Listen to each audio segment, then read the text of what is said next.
Yeah. Now we're recording. Okay. We are live, as they say. It's good to see you all back for Tanya Tuesday.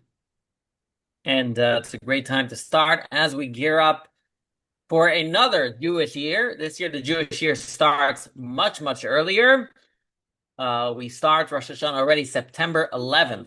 Okay, that gives you some idea how early we're going at Rosh Hashanah.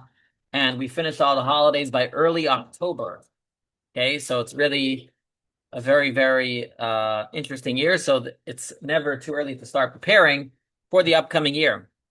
So we're at chapter 44. And as I've said the last couple times we've met, is that we are in the section of the Tanya that many people don't study, but actually, this section of the Tanya is the entire purpose of the Tanya.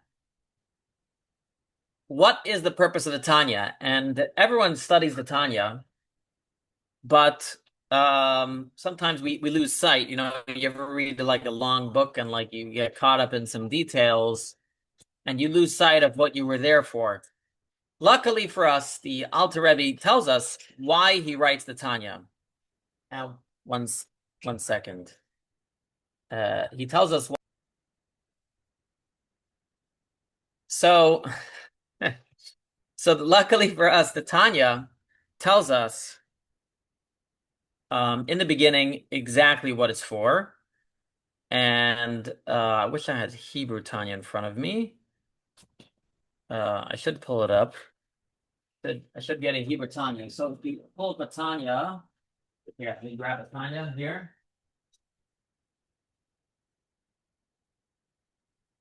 Right. So as I look this up, think about it. What is the purpose of the Tanya? Anybody wants to venture before I tell you what the Tanya says? What is the Tanya's goal and objective? Right? It has a goal and objective in its writing. Yes. Yeah, that the world is being recreated every moment. Okay.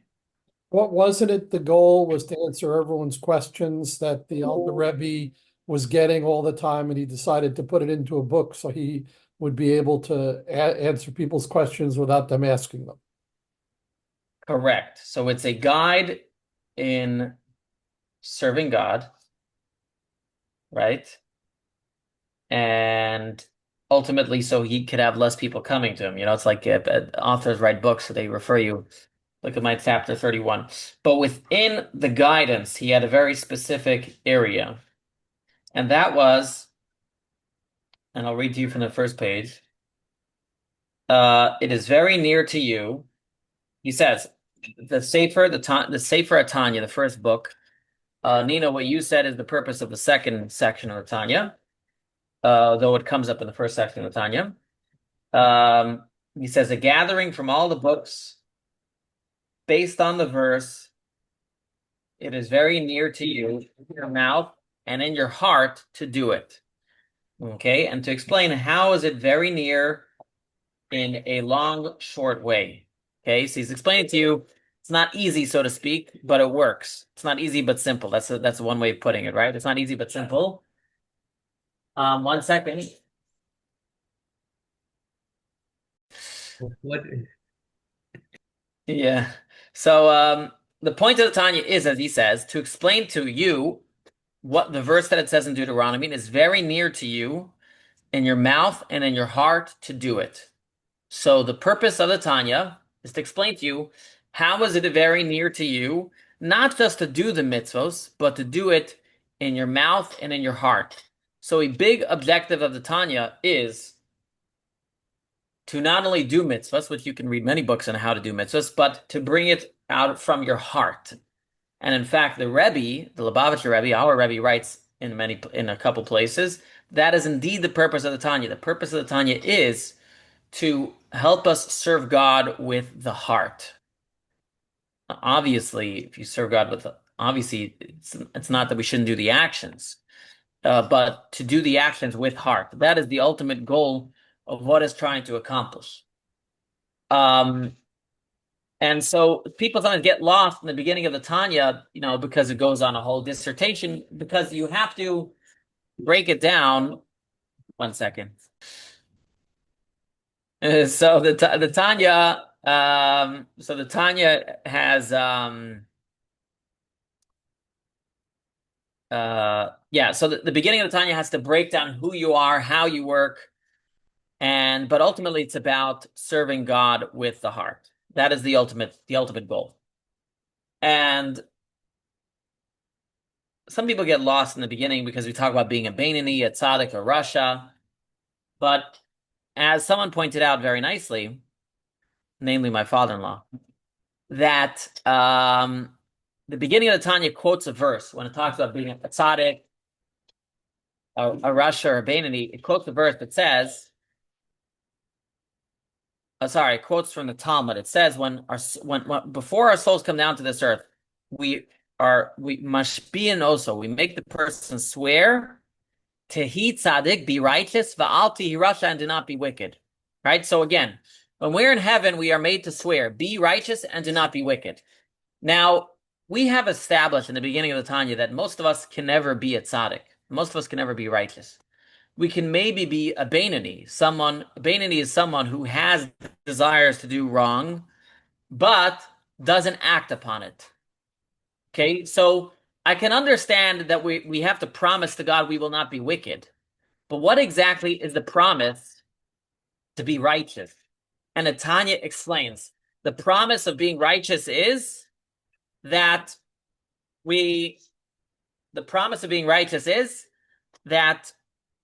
we have to strive to have the feelings of love and awe like a righteous person had. So in other words, the goal of the Tanya is not, if you just look straight up at the Talmud, the goal of the Tanya is not to become a Beinoni. Otherwise, the Talmud would make you promise to be a Beinoni. Notice how they decided to put the bricks right there, like right over there. So I can hear it the loudest. So I think now they're cleaning it up and moving it. Anyways, because it's a big house and there's nowhere else for them to play. Anyways, but the Tanya doesn't tell you we're making you promise to be a Beinoni, because the goal is not to just be a Beinoni to do the right thing. The goal is to serve God with love, and that is why we promise God to be a tzaddik. We're always going to strive to have feelings in our service of God. The purpose of the Tanya is to be someone who serves God, is another way of saying it. And serving God means serving God with your heart, your soul. So yes, we also promise not to be wicked, but we don't just promise we're going to be a Beinoni, be an intermediate person. We promise to be a tzaddik. We're striving to be someone who serves God with love.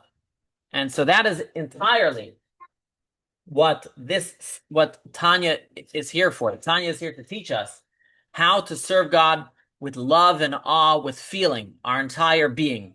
And that is why these chapters of Tanya are so important. Though so many people get lost when we get to these sections of the Tanya, and they feel like, what are we talking about? This type of love and that type of love. And we'll explore it a little bit deeper today. But actually, that's the purpose of the Tanya. The purpose of the Tanya is not just understanding that, we'll never be a tzaddik. The real purpose is to understand how to love and have an awe of God, how to serve God with feeling. Zami, please close the door.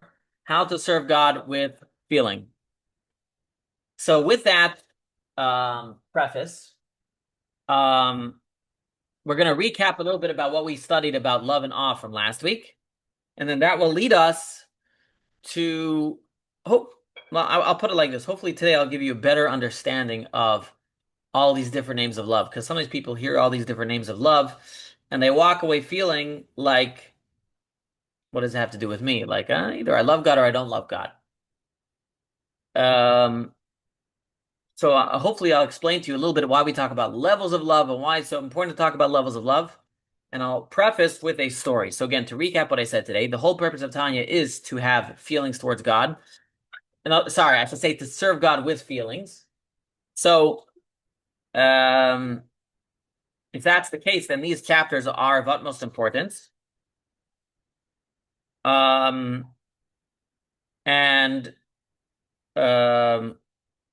these chapters, we talk about different levels of love and awe of God.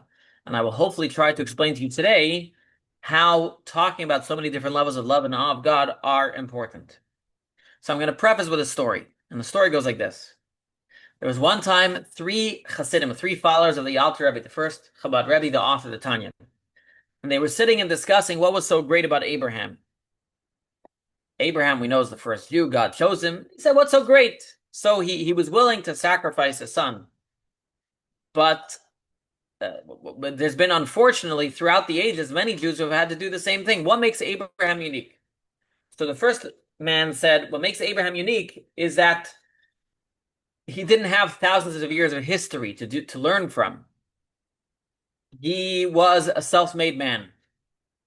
The second person said, that's not a big deal, because even though he was a self-made man, God himself commanded him to sacrifice his son. So who cares you don't have a history? If God himself talks to you, you'll do it. What was unique about Abraham was that he did it fast. It says he got up early in the morning. That is what was unique about Abraham. And the third one says, that's not unique, because again, God spoke to him directly. He said what's unique about Abraham is that when Abraham listened to God to take Isaac off of the altar, he did it not because of personal desire, but because God commanded him. It was because of what God wanted of him. So again, three different perspectives of what was so special about Abraham. And if you didn't get the three different perspectives, it's not important. Now, the Alter Rebbe heard them, and he didn't say, you're right and you're wrong. 1 second. Pause again. So, with that, the Alter Rebbe said none of them are wrong. He said each and every single one of them saw in Abraham the merits that spoke to them. In other words, they each had their own struggle. Probably one of them came from a family who weren't very observant, and so the idea of a self-made person was incredible. The other one was probably suffering with a little bit of laziness, and to him, Abraham's alacrity was talking to him. And to the third person, was probably someone who in his religious practice had many personal motives, and seeing Abraham serving God without a personal motive, that spoke to him. And so that's really the idea here. Let me just close the door. And so that's really the idea here, is that in our service, when we talk about love of God, we're going to talk about many, many different levels, because there are so many of us here. Because different types of love will talk to different people. And not only that, each and every single one of us probably will have different moments when a different type of love of God will talk to us more than another, right? Like we could just talk in, without getting to the Tanya's description of love, right? For some people are inspired by by nature, by God's connection with nature. Some people are inspired from intelligent design, how the world is so organized. Some people are inspired how God cares about the details of the world. Some people are inspired how much God cares for us personally. Some people are inspired by how the world is nothing in comparison to God. Everybody can be inspired by a different element of God. In fact, the sages in the Talmud say even the prophets, they compared the different prophets and their prophecies, and the Talmud says the reason why their prophecies are described differently depended on their format of prophecy and what inspired them, what element of the prophecy inspired them. And so some of them spoke about certain topics longer, some of them spoke about certain topics less so. So when it comes to love of God, each and every single one of us will be inspired differently and at different measures. So in other words, there are different types of love, and within those types of love, there's a spectrum and a variation of how much you will feel. So when it comes to love of God, it's important that we have all these different types of love, and we're going to talk about them, because I don't know what's going to inspire you, and you don't even know what's going to inspire you. At different times, different things will inspire you, and that's why we're going to talk about all these different levels of love. However, the Tanya is now going to make, as we start off chapter 44, which is going to be on page 564, Tanya is going to make a very, very important disclaimer, and it's going to say like this, and it's based on the Zohar, is that all these different levels of love should and will fluctuate between different people. However, When it comes to the deed, when it comes to the action, there everybody should be equal. Everybody should serve God with the same level of action. So though the Tanya here and in the previous chapters and the following chapters is talking about feelings, the Tanya is making a disclaimer. We know and we understand that when it comes to feelings and love of God, which is very important, each and every single one of us will have different, will be on possibly in a different category of love, and within the categories of love will be in a different spectrum of that love. However, it's important that we work on our feelings, but at the same time understand that the actions and deeds should not fluctuate like our feelings. Our feelings can and should and will fluctuate, but the deeds and our actions must always remain constant. So let us read over here inside, or we could strive to be constant in our actions, and it's more doable than our feelings. So he says like this. Chapter 44 continues our discussion of emotions for God, which began in chapter 41, and will continue to the end of chapter 50. The majority of this chapter will focus on 2 new love meditations. But first, in this section, we will conclude the discussion of 2 types of love discussed in the previous chapter. So he continues. Now, each one of the 2 levels of love, great love and worldly love, discussed in chapter 43, are subdivided into many types and infinite levels, each individual according to his own capabilities. So what he's saying here is like this. The 2 levels of love that we described in the previous chapter, which was, one of them was a love, which is a love of pleasure, which was a gift from God, right? A love of a gift of God. Actually, he's going to explain here, yeah. Worldly love, as we have learned in chapter 43, is a direct product of meditative work.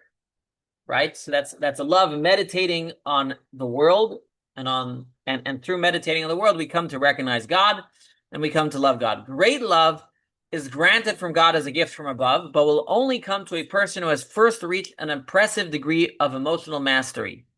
So both experience depend directly or indirectly on meditative work, each individual according to his own capabilities. In other words, if your love of God is dependent on your meditation, automatically, each and every single one of us has a different thought process, and each and every single one of us has a different feeling process. And so therefore, we're going to feel it differently. The Tanya now cites a source in the Zohar for the idea that there are many levels of emotional mastery which depend on the success of your meditative work. As the Zohar teaches on the verse, her husband is known in the gates. According to the Zohar, this husband is the Blessed Holy One. The Zohar's reading of her husband is known in the gates suggests that God can in fact be known. But does he actually defy comprehension? The answer to this question is in the second half of the verse in the gates. The term sha'arim, gates, hints in the way that we can know God. And again, if you're not getting the verse explanation, the point you're going to get.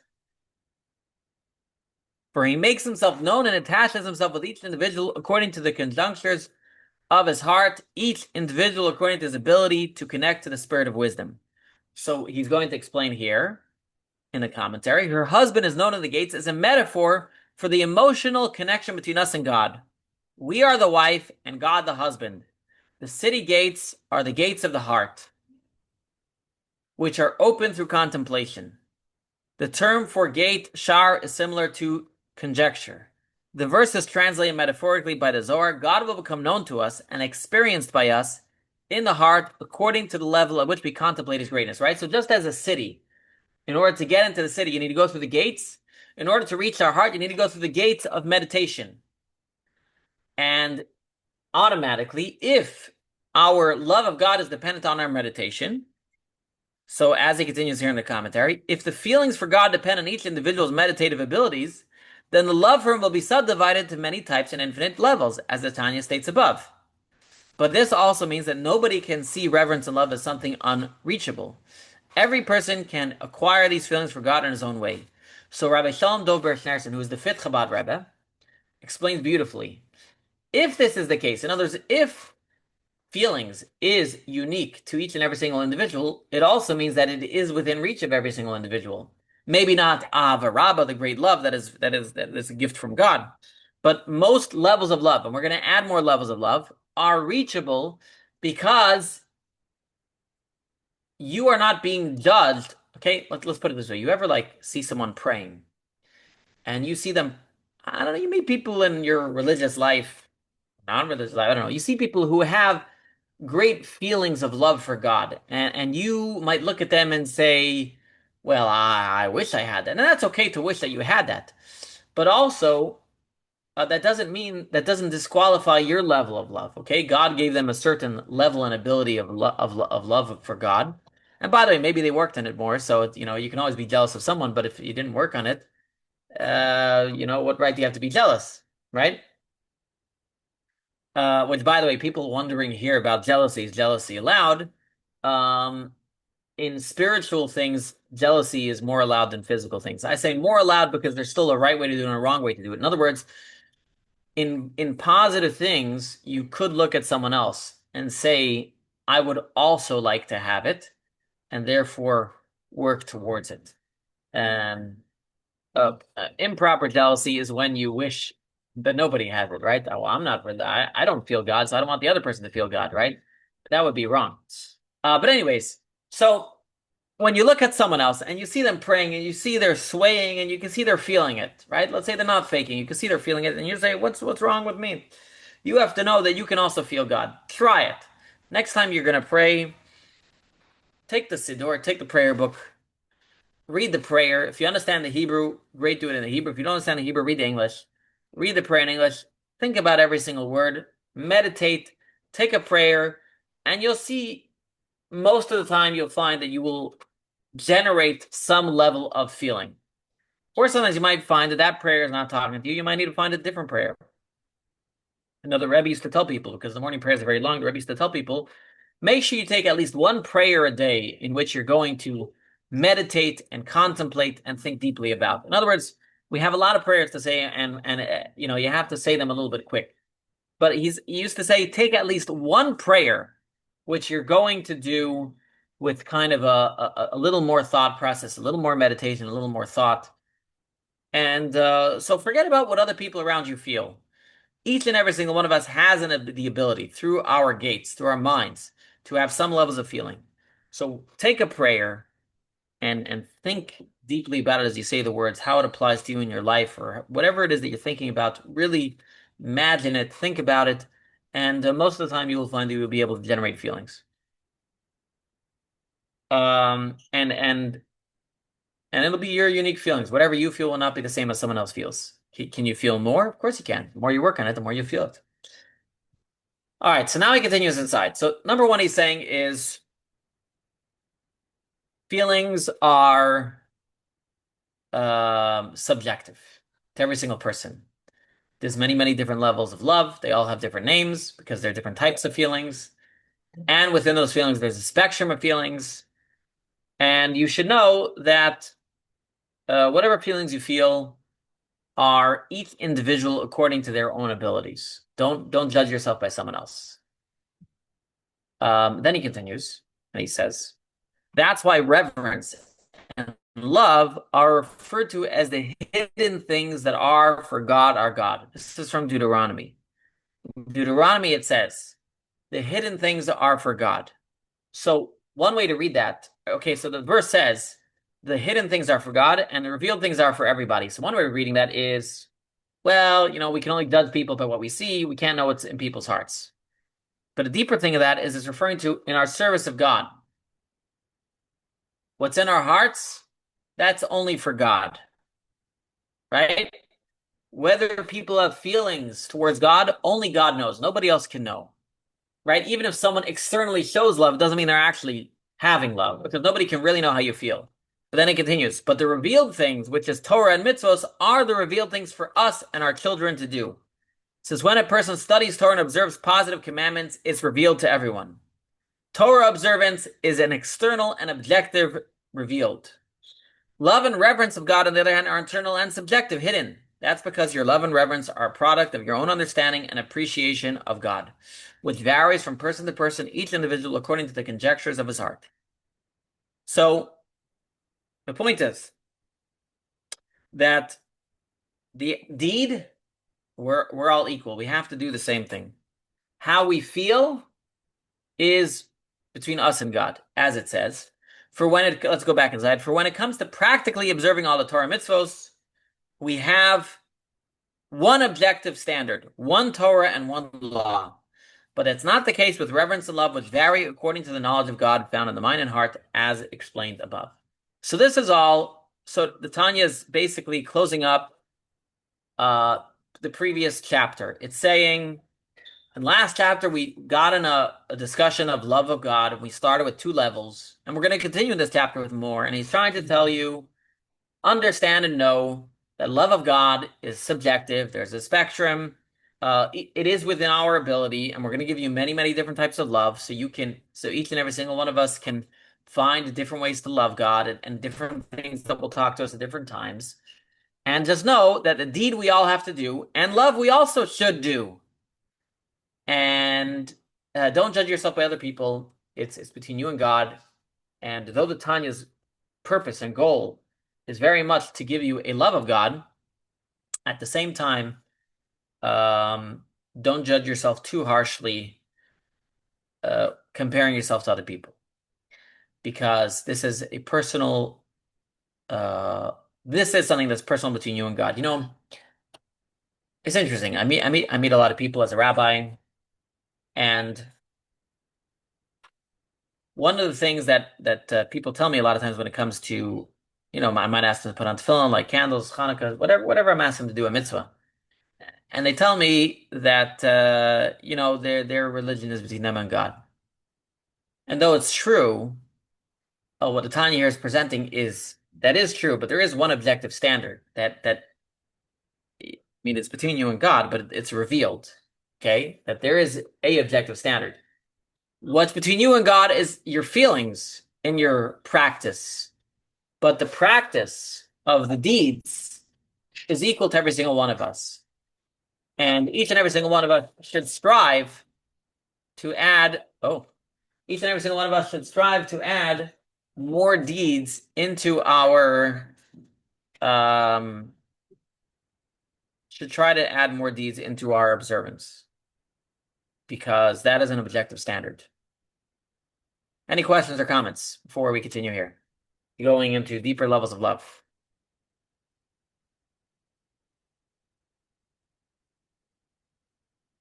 Nope. Okay. All right. So the way that Tanya has apparently worked till now in describing to us love, it started, it seems like, at the top, and it's going to be going lower and lower. So we started at a very high level of love, a love of pleasure of God, which is a gift from God. Then there's a level of distance from God when you recognize God and how amazing God is, but you feel distant from God and you are striving to get close to God. Those are very much dependent on meditation. Now, in this chapter, the Tanya is going to give us a little easier levels of love of God, similar to what the Tanya did in the beginning of the Tanya. In the beginning of the Tanya, we spoke about there is, you know, till chapter 18, we spoke about love of God that comes through meditation. And chapter 18, we spoke about love of God that's natural to you, being born with your godly soul. And that's what he's going to discuss now, unlocking your soul's natural love of God. In other words, though it also requires meditation, but there is a difference between unlocking something that is already hidden inside of you versus creating a love based on a meditation. So love that is based on a meditation means you have to understand more about God. And the more you understand about God, the more you can love him. As I've said many times throughout this course, right? Somebody who doesn't know anything about chocolate does not love chocolate, okay? If you find someone in Antarctica who's never tasted chocolate, okay, they're not going to desire chocolate because they don't know what it is. Now, if they haven't tasted it, but you start describing to them, you know, salmon is delicious, I don't know, sugar is delicious, you try to describe them, they can start to get a desire for the chocolate, okay? So the same thing is when we're talking about the love of God. God is something that's, so to speak, way beyond us. And in order to love God, we have to meditate, contemplate, think about God. And so we start to think about the greatness of God and the awesomeness of God, and that can make us, to an extent, desire God. Now, a tzaddik has the benefit of, at a point, feeling very close to God. So they get lucky, they get to taste the chocolate, so to speak. Sometimes, and God to bless us, we can also taste the sweetness of God. Those are all meditations that require us to understand, meditate, and contemplate about something that is a little bit beyond us. But now we're going to discuss elements of God that are not beyond us, but very much within us. And all we need to do is meditate in ways that unlock and reveal what is already hidden within us. To give an example, which is going to be his second type of love that he's going to give here. He's going to give two types of love, but the second type of love he's going to give here is the love of a parent to a child or a child to a parent. Sometimes that level of love can be missing. But in order to bring it out, it requires meditating about what already exists, not necessarily creating something new. Be that as it may, let us see how the Tanya develops this first level of love that is unlocking love, not creating love. So let us take a look. As we have discussed earlier in the Tanya, feelings of reverence and love for God can come to you through two different methods. Ideally, you should acquire feelings for God through serious meditation. See chapters 3, chapter 9, 16. But you can also use a more simple meditative technique to merely awaken the feelings of love which are present already in your soul. See chapters 18, 19, and 25. Either of these two methods can produce acceptable results. From chapter 41 until this point, our love meditations have largely been exploring techniques of the first method to acquire feelings of God through meditation. Now we will learn some of the advanced techniques of the second method to awaken love for God, which is present already in your soul. This is in addition to the basic techniques of the second method we have already learned in chapters 18, 19, and 25. And so we continue. So again, we're talking about levels of unlocking love. So let us continue. There is one different type of love which contains all the mutually exclusive qualities of great love and worldly love in all its types and levels. This type of love, which we will now discuss, will be a gift from God, like great love. But it will also be awakened through meditation, like worldly love. It will have the transcendent power of great love and this worldly immediacy of worldly love. How is that possible? So he's going to explain. This type of love is a gift from God, like great love, because it is found equally in every soul of Israel as an inheritance from our patriarchs. In other words, though it is a love that is easy to attain, it is still a gift, right? So how can it be that it's easy to attain, yet it's a gift? Because it's a gift that's already been given to you. In other words, unlike the love of pleasure of God, which we explained, the love like the souls in the Garden of Eden, the love of feeling a closeness to God, that's a gift from God that comes after deep meditation. This love we're going to talk about here is a gift from God, but you can unlock it because it's already been given to you. It's already found in your soul that's deep within you. This type of love is what the Zohar refers to in his commentary on the verse, "My soul, I have desired you at night. In the morning, my spirit longs for you, that you should love the Blessed Holy One with a true love of the soul, which is a complete love, a love of the nefesh and the ruach." So again, the Zohar says in the verse, the actual verse says, "My soul, I have desired you at night, and in the morning, my spirit longs for you." So it's kind of strange. The simple translation of this verse wouldn't make sense. That you desire your soul at night. You are your soul. What does it mean you desire your soul at night? So the Tanya says, and it's going to explain, that the desire for your soul doesn't necessarily mean your soul as much as your godly soul, the godliness that's within you. When we say, "My soul, I have desired you at night," it means that you are desiring God who is your soul. And that's what he says, that you should love the Blessed Holy One with a true love of soul, which is a complete love, a love of the soul, nefesh and ruach. Just as they cling to the body and the body loves them, so a person must love the Holy and Blessed Be. In other words, the same way you love yourself, you should love God, because God is actually you. That's what he means. "My soul, I have desired you at night" means that just as you love yourself, you should love God. Let's read his commentary. You ought to love God as much as your body loves your soul, meaning to say, as much as you love to be alive. Obviously, this is an inherent love because you don't have to learn to love being alive. You love it naturally. The most natural love that people have is the love to be alive. It is so natural to people is that unfortunately, even when people are committing suicide, many people at the last moment stop themselves, right? They're very much committed because they're suffering in life and they're very much understand what they want to do, but they also don't do it fully. It's a very common thing that happens. That's why the jumping off the bridge is like a preferred method, because once you jump off the bridge, you can't go back, unfortunately.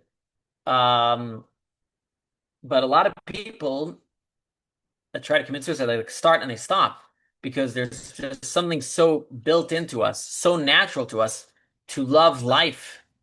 To love life. It's the strongest desire that we have. And so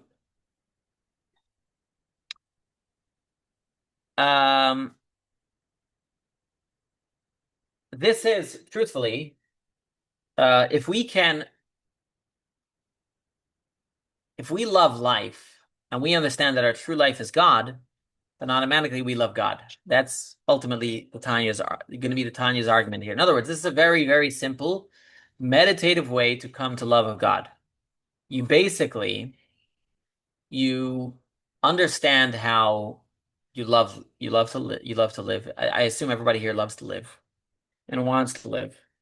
Then you understand that the life that you are living, that the whole ability for you to live is coming from God. And so just as you love life, you will love God, because God is really your life. Makes sense, right? You already love God. Let's put it this way. You already love God. You just don't realize it. What do I mean by that? Because you love life. And loving life means you love God, because God is life. So if you love life, you love God.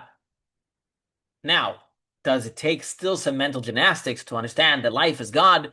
Yes, that's why there's still an unlocking, there's still some meditative process. But as opposed to the other meditations where you have to understand God, here you don't have to become the greatest and wisest person. You don't have to spend time studying deep Hasidic philosophy to understand God, and then that'll make you desire God and want to reach Him. God is so great. You don't need to understand the greatness of God in order to unlock this love. To unlock this love, what's required of you is to understand that God is life. And since you already love life, you will love God. Any comments on that or questions on this thought? No? Okay. So this is the difference between a love that's created through meditation versus an unlocking love. Meditation means you have to understand something that you didn't understand before, the details of God, whatever that means, versus connecting what you already know and bring that out in love. So let's take a look inside as he proves this from verses. Tanya now suggests a simple meditation to awaken this type of love from its dormant state in your soul. And this is the meditation we learn from the verse, "My soul, I have desired you," meaning to say, since you are God, my soul and my true life, therefore I have desired you. Meaning that I desire and crave for you like a person desires his own life and soul. And just like a person becomes aware of how much he loves his life when he is weak and exhausted, right? It's an unfortunate thing. We don't always realize how much we love life until we're sick, right? But often that's the case. We come to love God when we're sick. It's often when we're missing something, that's when we start to love. So we have a guest over here now, very special guest. So we often come to love God when things are difficult. And so this is what he says. Just like a person desires his own soul in life, and just like a person becomes aware how much he loves his life when he is weak and exhausted, and he desires and craves his energy should return, right? You ever got a little sick and you feel so weak and you're like, and the only thing you want in life is just to feel better. It's all you want, right? And similarly, when he goes to bed, He desires and yearns that his soul will return to him when he wakes up from his sleep.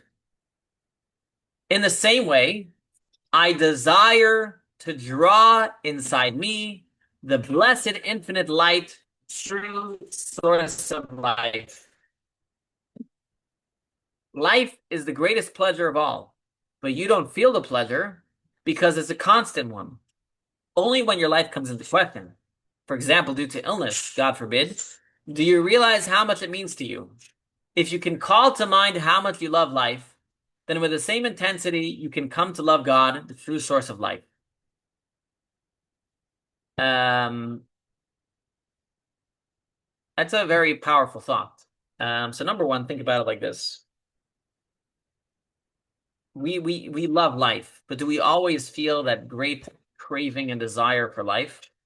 The great love of life? No, we don't always feel it. We're busy with our days. When we hear of someone else that's sick, when we ourselves are sick, when tragedy happens, illness happens, that's suddenly when we feel that great love of life.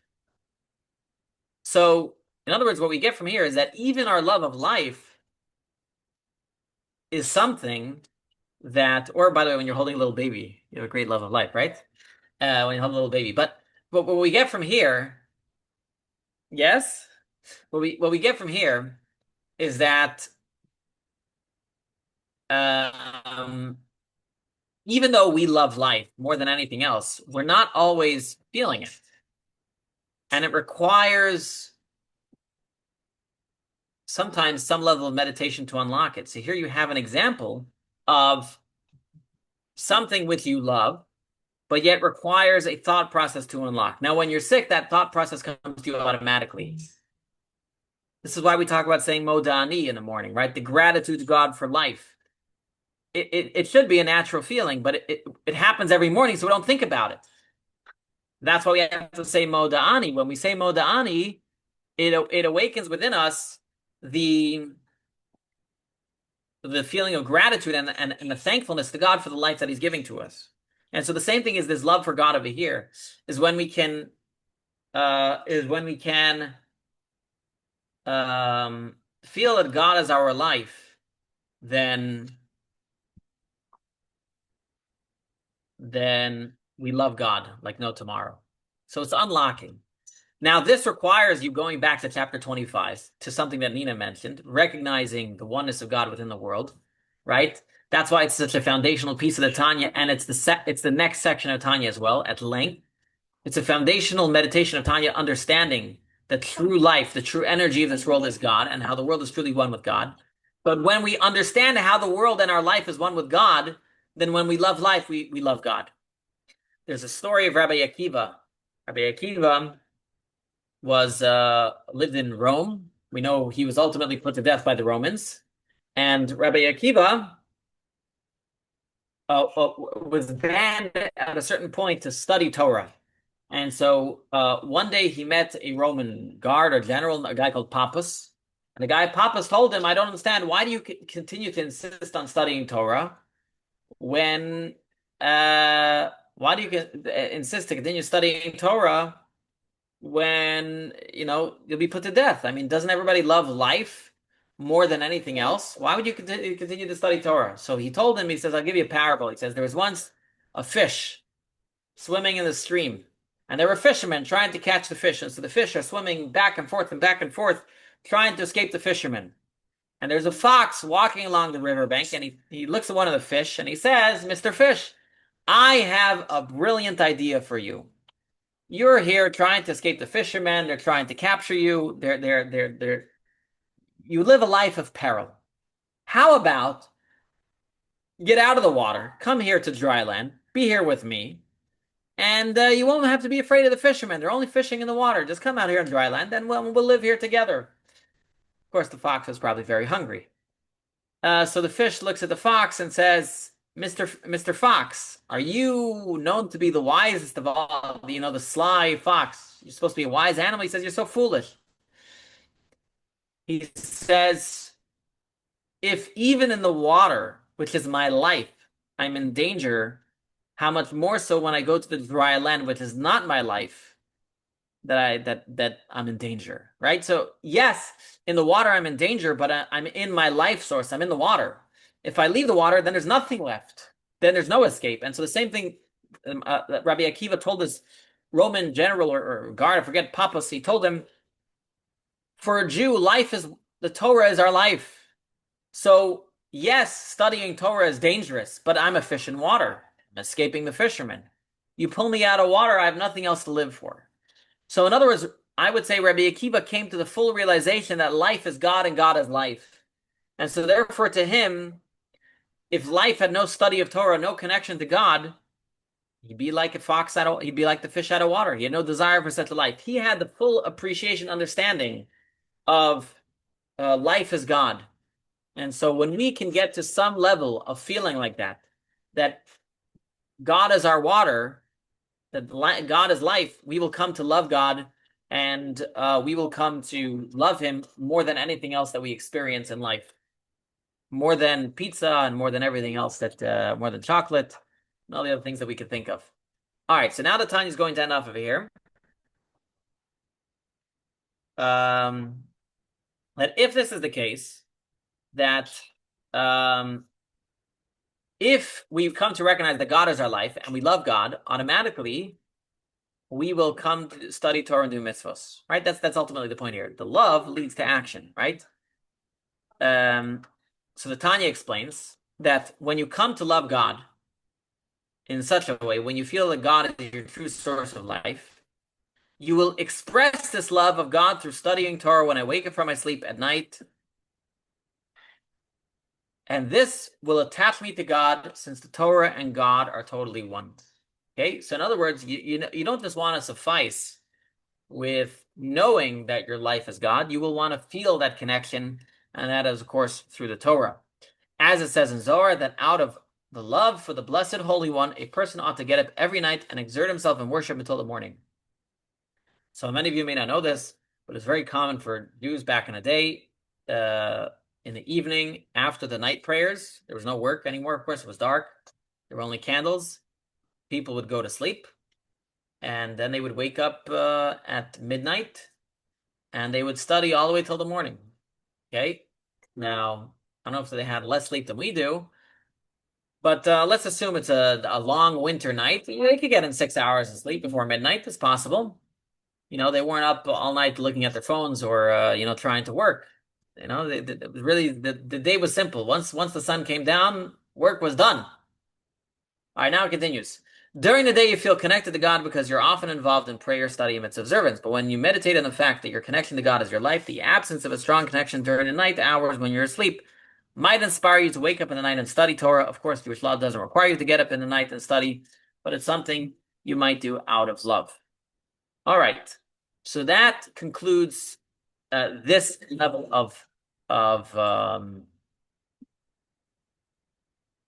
this concludes this first level of unlocking a love. So again, last time we discussed love that comes from meditative practice. Here we understand now this comes from just an understanding, though not an easy understanding, but an understanding nonetheless that God is our life. And when you appreciate that God is your life, you will come to love him, and then you will want to connect to him. Next week, we will get to the other type of love that is unlocking love, the feeling of a child for a parent. And again, why are we discussing all these different levels of love? As we discussed, you never know what's going to tickle you on a specific day. What meditation will make you feel connected to God? Some days it might be really meditating about the greatness of God, and the more you hear about God, understand about God, that might make you feel connected to God. But other days, it might be feeling how God is your life. And other days, it might feel how God is your parent, and so on and so forth. And so the important part you need to walk away with today is that love of God is very important. And whether you're doing meditative love of God or whether you're doing unlocking love of God, they all require one thing, and it still requires you to think.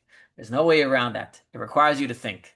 Unlocking might be easier, but it still requires you to think. So I hope and pray for each and every one of us, myself included, that we spend a little bit of time, at least when we pray, when we daven, when we do a mitzvah, take a moment to think, and that will help you bring out your level of love for God that is already there, sitting in your soul, waiting to be revealed.